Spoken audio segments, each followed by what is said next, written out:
My husband and I are raising our kids to be completely bilingual, speaking Portuguese, English, and tiny bit of Spanish, and I'm going to share a little bit with you guys about how we do that.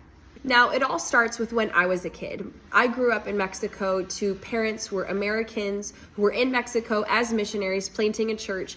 And one thing that they did that really worked for us, and now my husband and I, missionaries in Brazil, do with our kids, is that we decide where is one language going to be spoken and where is another language going to be spoken. And that becomes law for our family.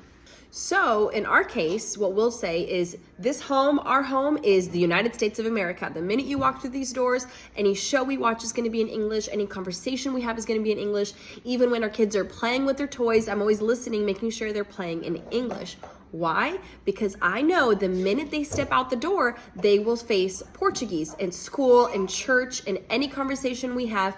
It will be entirely Portuguese. And that is one way that I can protect my kids being able to have exposure and experience with both languages.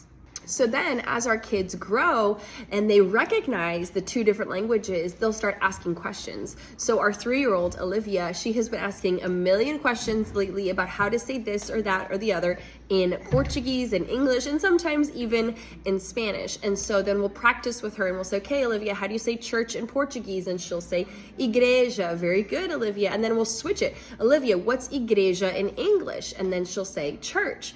And so that practice, that just regular dialogue, we're drawing her drawings in her drawing book together, and we're talking and practicing both languages and multiple words. And obviously having a parent to help reinforce that is a huge benefit.